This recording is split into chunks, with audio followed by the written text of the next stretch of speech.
So hello everybody, welcome back. We now continue our plenary talks.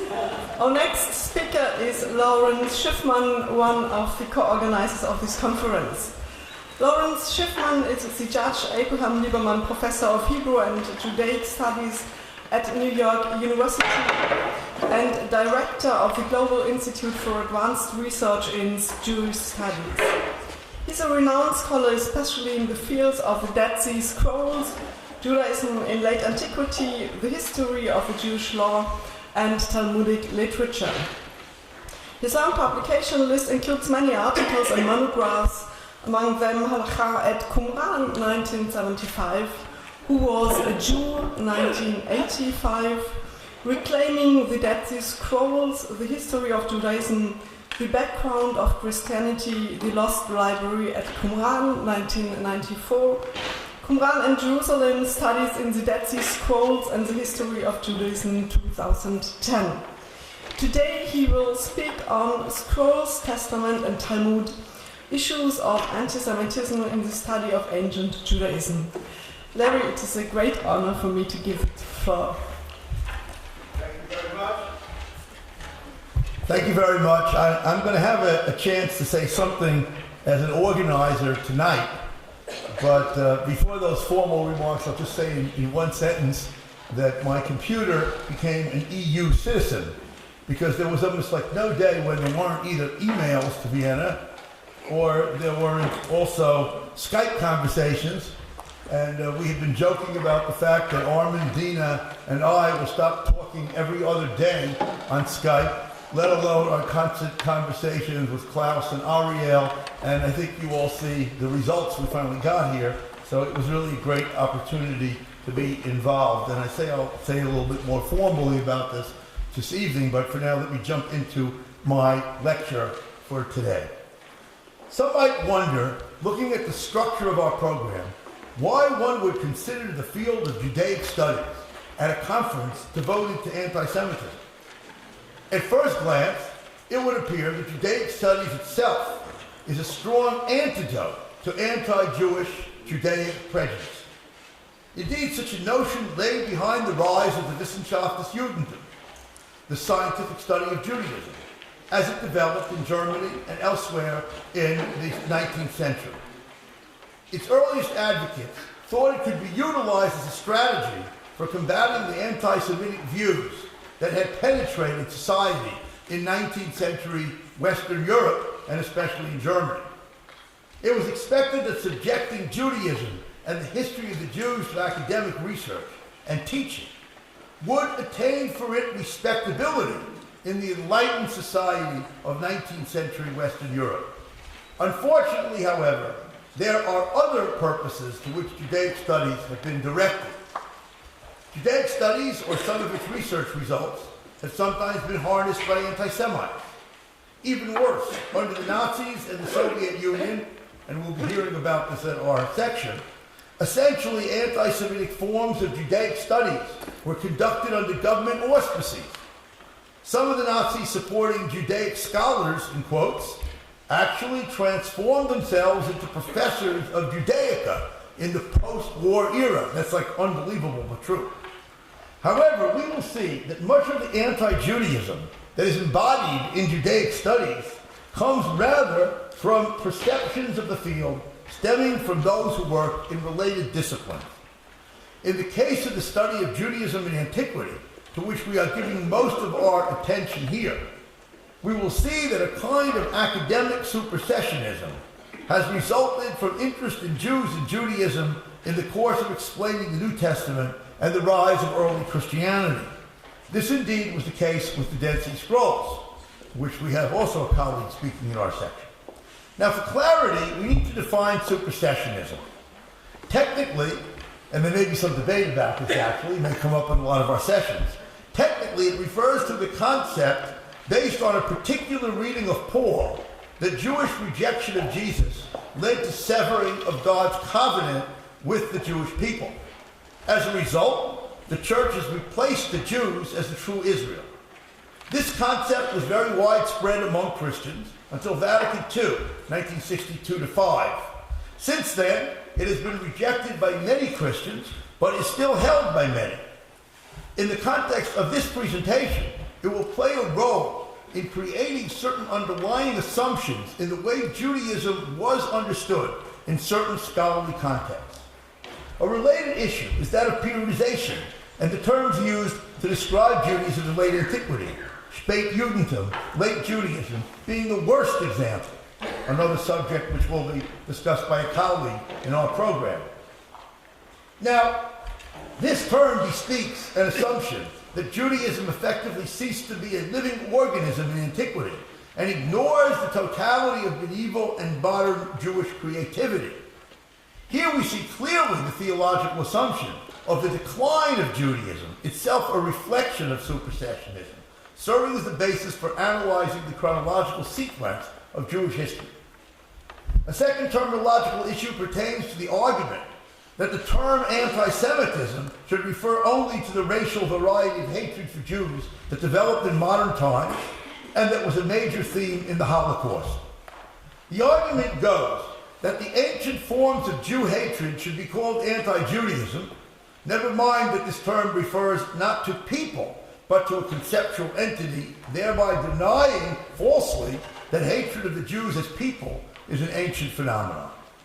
More importantly, the use of the term anti-Judaism severs the continuity of hatred of Jews and relieves the ancient historical memory, much of it handed down through the medium of Christianity, of any role in preparing the way for the culmination of anti-Judaism / anti-Semitism in the Shoah. In what follows, we will try to flesh out these issues and propose as well some ways in which the academic field of the study of ancient Judaism can itself help in the fight against anti-Semitism, positioned uniquely as it is in the so-called matrix of Christianity, the crossroads, or using another term, at the parting of the ways. One more introductory note. In some of our remarks, we will be speaking of the field of Judaic studies as a whole. Had I chosen today to devote my entire talk to the wide-ranging field of Judaic studies, rather than concentrating on my own area of research, I would have ended up with an overly general presentation. However, while some of the issues raised here may not apply across the full chronology and varying methodologies of Jewish studies, I think that thoughtful colleagues will easily see the relationship to issues they face in their own particular specialties. In order to understand the problem we are discussing, it is necessary to say a bit about the standard explanations of the origins of Judaic studies as it is practiced in modern universities. The field has a kind of Heilsgeschichte, a sacred history, which certainly accompanied its rise in Israel and in the United States. According to this sacred history, the field developed out of the Wissenschaft des Judentums, the scientific approach to study and teaching about Judaism that was developed in 19th century Germany by Jewish scholars. This quest for engaging in the scientific study of Jewish history, literature, thought, and even material culture developed in some ways parallel with the movement for religious reform in Germany and elsewhere in Western Europe. The earliest proponents sought to bring methods of philological study, known to them primarily from the field of classics, Greek and Roman texts, to bear on Jewish texts and to bring as well a historical perspective. They argued forcefully for the need to establish chairs in Jewish studies at German universities, a dream not fulfilled until after the Holocaust. And, very important for our purposes today, they argued that the integration of Jewish subjects into the mainstream academic institutions would serve to normalize the Jews in society and thereby to stem the anti-Semitism that at the very same time was being transformed into its modern racial and indeed lethal variety. There is certainly no question that the Wissenschaft played a major role in the development of Judaic studies and its intellectual character, but there were several other aspects as well that will be important for us here today. In particular, biblical studies was a very strong influence on the field, especially as it relates to the periods of antiquity and late antiquity. That is, the era of the Hebrew Bible, Second Temple, and Rabbinic periods. Here we have to reckon with two things: the study of the Old Testament, as opposed to the Jewish Tanakh, a field in which, for the most part, until after the Holocaust, Jews were excluded in Europe, but where inroads occurred in the U.S., and where, of course, together with the field of archaeology, biblical studies had enormous impact in Israel. When I entered the field seeking employment in the early 1970s, we were warned that many American departments of religion simply would not hire Jews to teach the Old Testament. Of course, in many European universities, Hebrew Bible may only be taught in Protestant or Catholic faculties, where adherence to the appropriate faith is a sine qua non for appointment. Furthermore, there is another half to biblical studies: New Testament and the origins of Christianity. The reality is that the study of Judaism in late antiquity in university settings emerged primarily not from the Wissenschaft, but rather from the quest for New Testament background, a quest that can be traced to a variety of trends in modern Protestantism, especially the search for what is termed Christian origins. Now here we deal not with anti-Semitism in its usual sense, but with a kind of intellectual supersessionism in which certain models have become primary and have influenced the way the field is pursued. And I'm going to emphasize this later on. This can happen in the hands of people who love Jews and Judaism. It's just that they have bought into a certain intellectual framework without realizing that the framework stems from people whom they don't exactly agree with. To some extent, this Christianization of ancient Judaism results from both good and bad causes. The good, especially in the years following the Holocaust, is a tremendous interest on the part of Christian scholars and institutions in understanding the Jewishness of Jesus and the earliest Christianity. This interest has in turn helped tremendously in the fight against anti-Semitism, especially in Christian denominations and institutions. That's the good news. The problem, however, comes from the conceptualization of the field, which is based on Christian models, and when sometimes these models are essentially anti-Jewish, even though the people practicing them may not even realize that. Let me take an example that pertains to periodization. A fundamental question regarding the study of ancient Judaism is when the transition takes place between what scholars call Israelite religion and Judaism. This question itself is one that runs against the self-understanding of Judaism that sees a continuity of development, even with certain changes, from the Iron Age to the Persian, Hellenistic, and Roman periods. Standard works, such as Shearer's History of the Jewish People in the Time of Jesus Christ, which was published 1886 to 90, and note carefully the title, simply assumed in the original edition that a hiatus had occurred when the Jews went off course and rejected the messiahship of Jesus.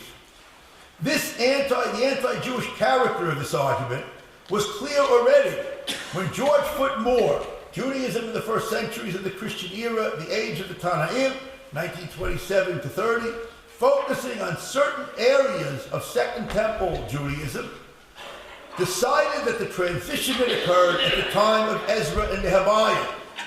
Yet ironically, for many scholars, the destruction of the Second Temple became a sort of Trojan horse for the crucifixion, a substitute. No longer arguing for the anti-Jewish claim that Judaism came into being when the Jews abandoned the true religion of biblical Israel by rejecting Jesus, the date was simply transferred to a few years later, still marking the transition from virtually the same point.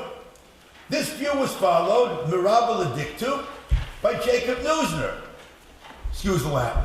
By this time, what was originally an anti-Semitic trope, namely Judaism at that period being created when the Jews didn't follow Jesus, was now transformed and survived to a great extent because the results of the study of the Dead Sea Scrolls and other Second Temple literature had remained the property of a different academic sect from that which studied rabbinic literature. This is not the time to go into this, but this is a massive problem in which Second Temple literature is totally ignored by people studying rabbinic Judaism, which is, of course, in my self-interested point of view, ridiculous. Now, rabbinics had only overcome the anti-Jewish stereotypes that accompanied it and entered into the university environment in the mid-20th century. So here we have an example of scholars seeking to free themselves from an anti-Semitic supersessionist trope, still falling into the same trap laid for them by their anti-Semitic predecessors. Perhaps the best example of this kind of academic supersessionism plagued my chosen field, the study of the Dead Sea Scrolls, and in our session we'll be having a paper on that, not by me. Here we see a field emerge in which an amazingly important corpus of early Jewish writings was harnessed to provide a proto-history for Christianity and studied in an unbalanced manner and without serious attention to the real significance of the material. This, of course, is an overstatement, since from the very beginning some Jewish, Israeli, and non-Jewish Judaic scholars of eminence were involved. However, the maintenance of a monopoly on publication and a virtual monopoly on interpretation during the early years of scroll studies encouraged what I have called the Christianization of the scrolls.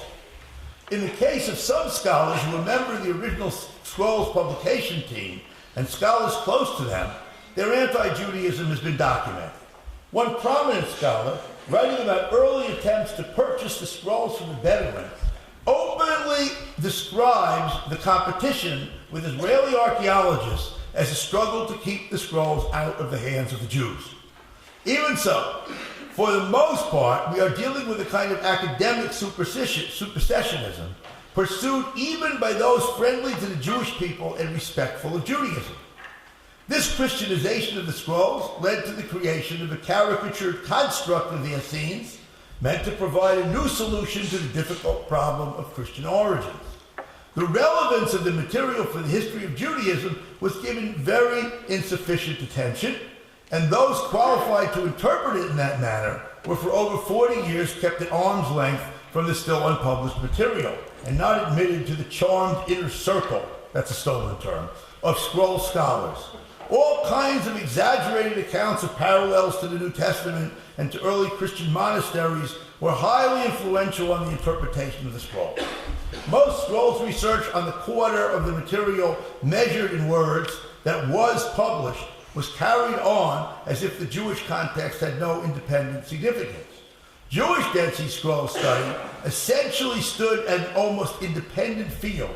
For example, and this is rather funny, using its own abbreviation system for the scrolls, which differed for those in use among Christian colleagues. So, for example, in my book that was mentioned here, Halachat Qumran, the so-called Damascus document is not CD, it's CDC. And the war scroll is DSW instead of 1QW, and I see Eileen laughing at this, but a lot of people don't understand what this means. But just think for yourself, if Christians and Jews had different names for the books of the Torah, what this would mean. Now, the net effect of the Christianization of the Dead Sea Scrolls was twofold. First, materials of primary importance for understanding the history of Judaism, such as halachic texts, Jewish law texts, were placed on the back burner. Second, it led to a skewed view of the Dead Sea sectarians, emphasizing their supposedly monastic character and their apocalyptic messianism. This trend was reversed by the entry of a generation of scholars, Jewish and Christian, devoted to properly contextualizing the material and only doing it using it to understand the history of Judaism and the background of Christianity. In my view, the turning point was the recovery of the Temple Scroll by Yigael Yadin in 1967 and its subsequent publication in Hebrew and then English editions. Nonetheless, the early study of the field was highly confessionalized and victim of a kind of intellectual supersessionism that greatly warped its significance. The problem we have been talking about is not limited to the influence of the study of Christianity on the framing of Jewish studies. There is also a Middle East studies academic supersessionism that needs to be mentioned. Here we need to remember that in many North American universities, partly because of the U.S. government critical language programs, Hebrew and hence Judaic studies often found its way to departments or programs in Middle Eastern or Near Eastern studies. And this is the third point of origin of Jewish studies in the U.S. In other words, Wissenschaft, biblical studies, and Middle Eastern studies. And the Geschichte of all coming from Wissenschaft is just not right. I spent my first 15 or so years at NYU in the Department of Near Eastern Languages and Literatures, closely affiliated with the Haggard Kevorkian Center for Near Eastern Studies.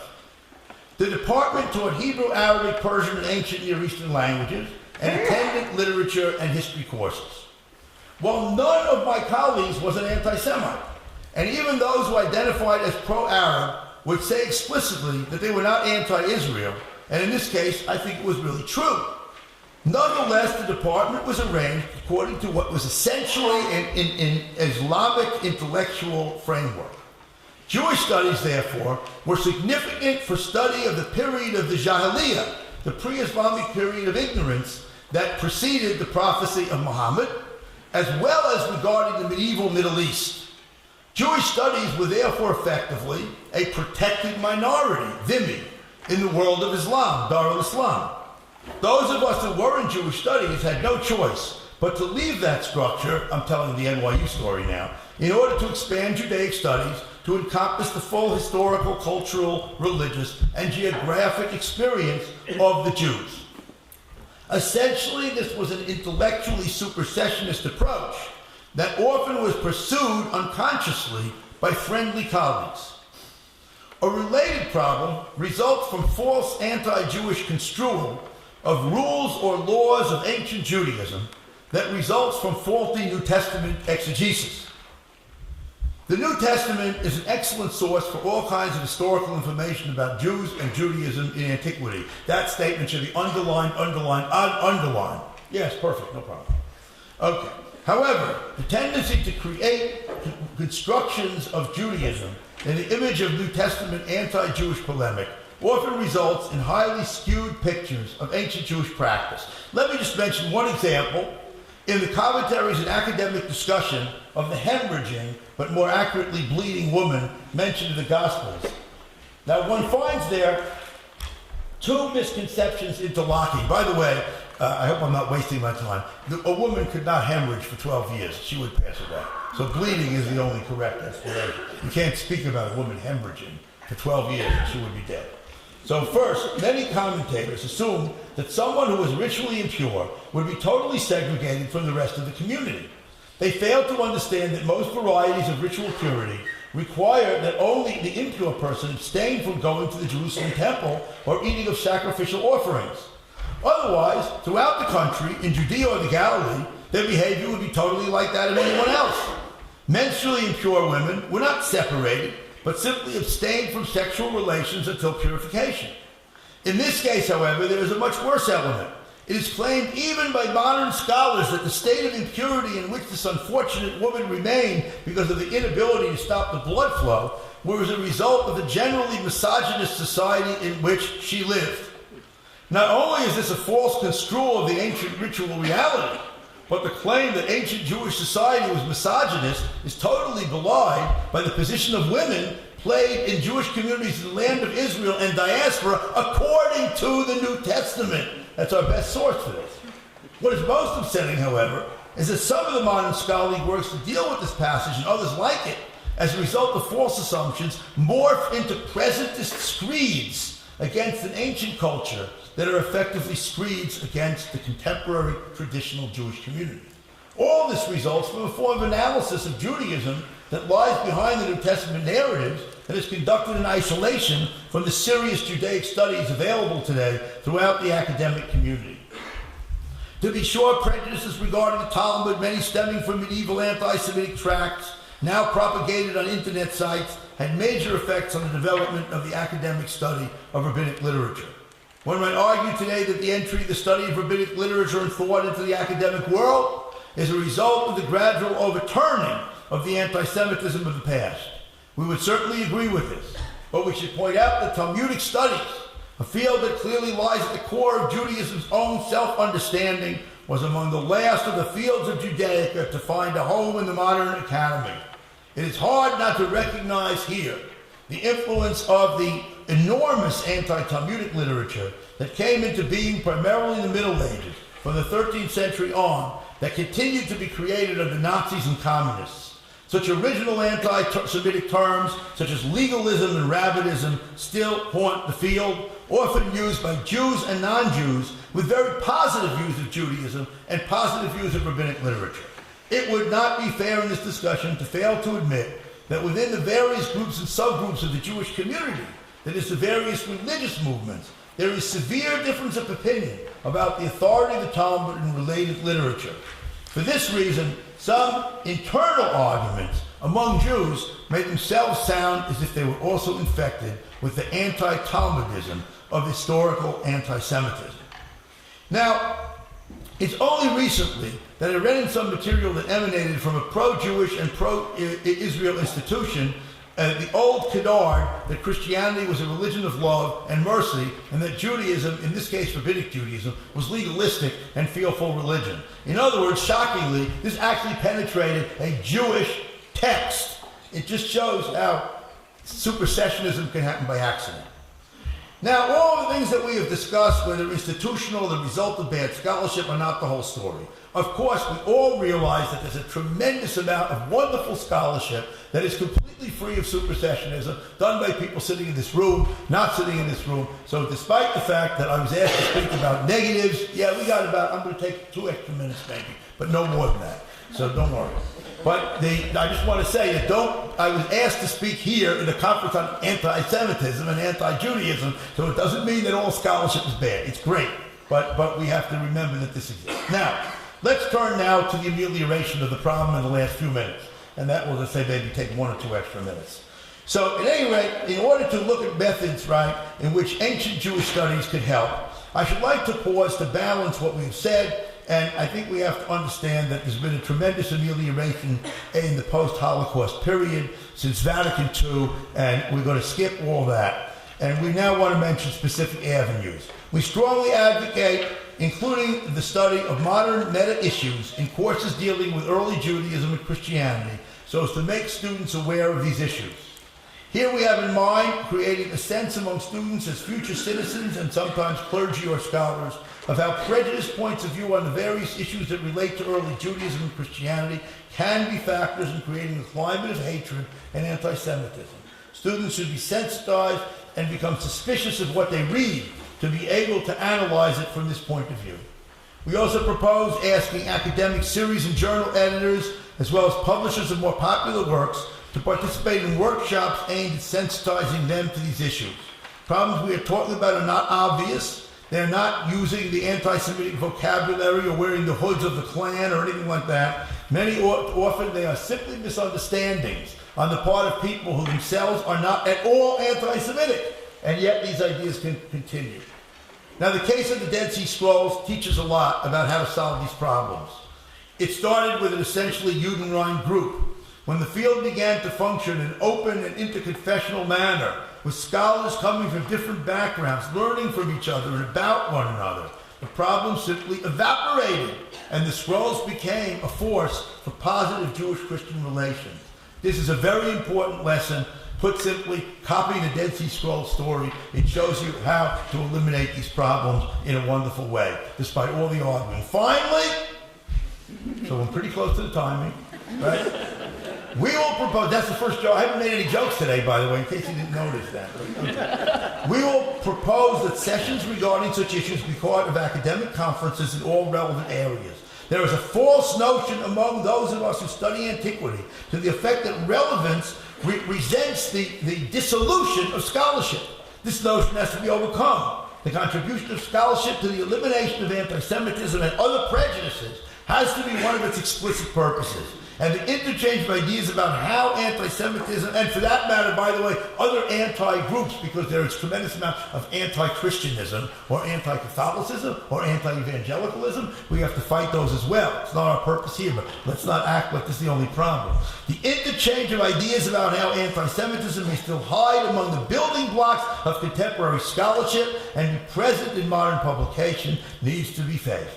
Now, so-called scholarship was harnessed by some in the past to support hatred of Jews and others, As we seek to extirpate anti-Semitism, scholars must acknowledge the prejudices of the past and seek by all means to uproot them. Teaching and research must accept the responsibility of all of us to improve the world in which we live and work. Scholarship in many fields, Judaism in ancient times being one of them, needs to face the anti-Semitism of the past and work to fight the anti-Semitism of today. Thank you very much.